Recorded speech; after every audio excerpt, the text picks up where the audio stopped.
around, but yeah, type here, please. Forearm MLT. And I'm gonna have your knees bent. Okay, so the first one we're gonna do is Pronator Teres MLT, muscle length tests for Pronator Teres. So similar measurement as when you're doing your goni, the setup is different for the MLT because you just want to make sure that you have your patient in the most neutral position possible. Let me actually move you a little bit. Would it be better we can switch to this Okay. camera and maybe? Yes. Let's see if this camera works better. So for MLT, Pronator Teres, you're gonna have your patient supine, knees bent. Let's see which arm we actually see better. You're gonna take a towel roll, put it underneath their elbow.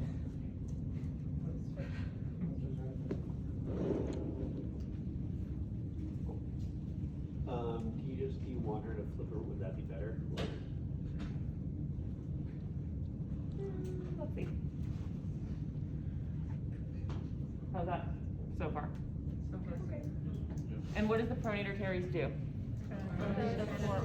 So what would the opposite, it does two things. So remember when we're doing MLTs, the last thing we're gonna measure is the last motion that the muscle does. So elbows fully extended, again, putting that towel roll underneath the distal humerus to make sure that you're not limiting any of that elbow hyperextension that your patient might have. And it pronates, so then I'm going to move my patient into supination. So I'm going to stabilize that distal forearm, distal humerus to make sure that she's not going to be getting humeral external rotation. It's just going to be relax. And you're going to remind your patient to breathe during this. Take nice easy breaths. Feeling for that first muscle resistance of supination. Okay? Does that make sense so far? Mm-hmm. Supination. So I'm feeling that first muscle resistance. Depending on your patient's muscle length, you might get the exact same measurement as normal supination, which normal is, say it louder. 80. Chances are you'll probably get close to that, if not a full 80, but the measurement's still going to be the same. So your axis is still going to be that ulnar styloid, your stabilizing arm perpendicular to the ground, moving arm along that volar surface of the distal forearm. And again, you can use your stabilizing arm perpendicular up or down, whichever you're most comfortable with is fine with us as long as you're just consistent. And then you want to make sure you're down at that level, and I'm getting 78 degrees. So very, very close. Good? Yeah. Supinator, this one is not going to be on your test, but same setup. You're just pronating. And again, stabilizing that distal humerus to make sure your patient isn't internally rotating. So you're going to stabilize that distal humerus, bringing them into supination. Relax, don't help. Feeling for that first muscle resistance. Again, what's normal supination? Range of motion. Also 80. They might, again, very well get very, very close to that 80, if not the full 80. That's totally fine. Just wanting to know the difference if it's a muscle limitation versus a joint limitation. Same thing, ulnar styloid along the dorsal aspect of the distal forearm perpendicular to the ground, and she's 80. So no limitations from her muscles there.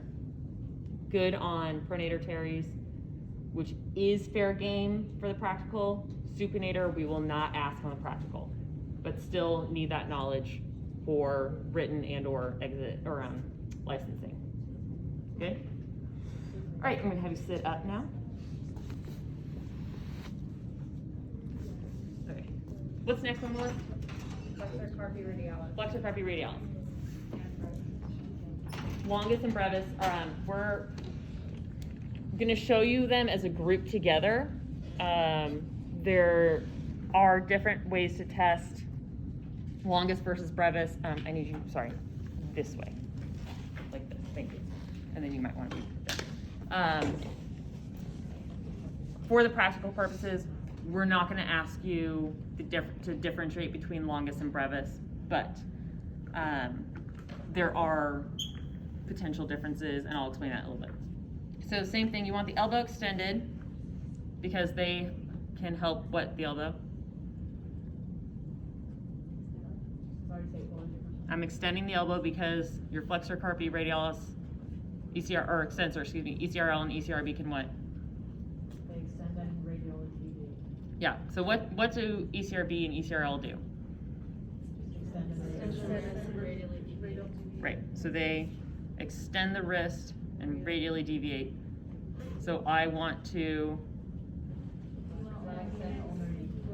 ulnarly deviate and flex. So the last thing I did was I'm gonna have the elbow, I have the forearm pronated. I'm going to ulnarly deviate. The last thing I'm going to do is flex, so that's what I'm going to measure, okay? And I'm just going till I feel that first muscle resistance, and then I'm gonna take my goni, measure the wrist flexion just as you would normally. So ulnar styloid process along that ulna and along that fifth metacarpal, and I'm getting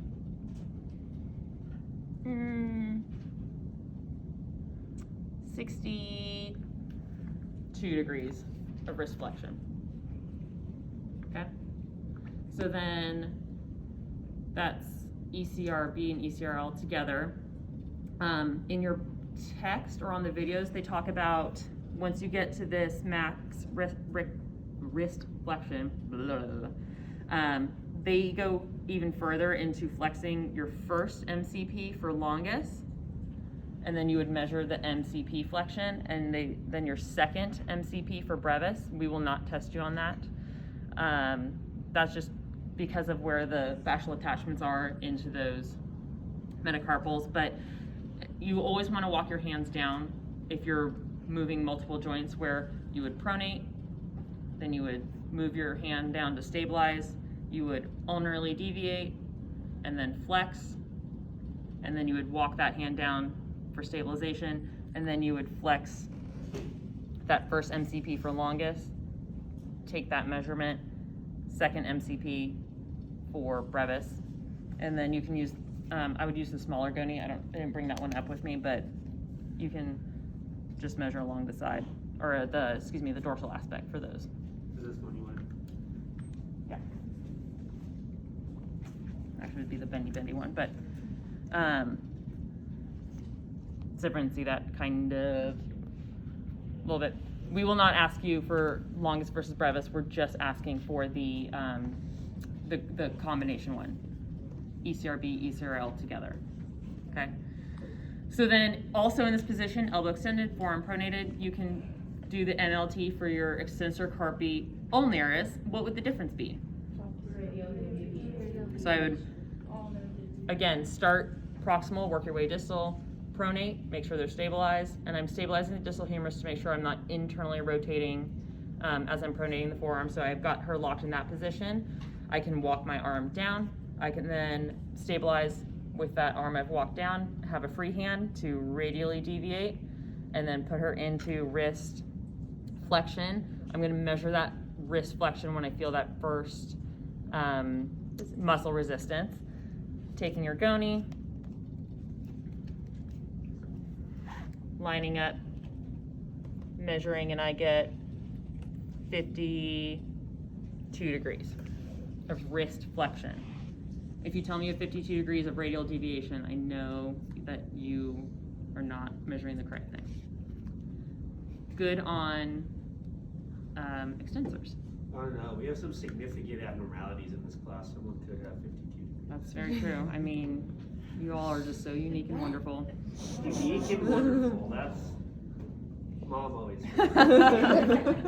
Okay, so also in this position, we can do our wrist flexors, but I'm going to have you supinate your forearm, and for our flexor, carpi, radialis, which way am I going to move the wrist first? So same thing, I'm gonna stabilize at that distal forearm to make sure I'm not completely externally rotating. Stabilizing, supinating, I now have her locked in that position. I can walk my hand down, stabilize.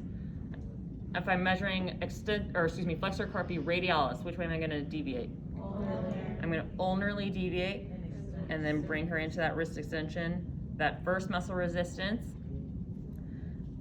This is the way, remember how we talked about not measuring in supination? This is actually probably a time you would want to measure in supination, where that lunate would be is where your axis is going to be along the volar aspect of the forearm, and then following the line of that third metacarpal, and I'm getting 40 degrees of wrist extension. So that would be 40 degrees for your flexor carpi radialis. And then what would the difference be if I'm doing my flexor carpi ulnaris? Radial deviation, wrist extension. Depending on what side of your patient you're on, you could measure with the ulnar styloid up along the ulna, along the fifth metacarpal.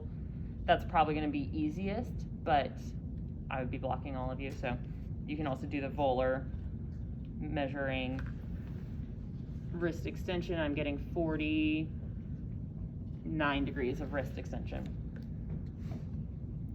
Do you guys want to practice those? Yeah. Okay.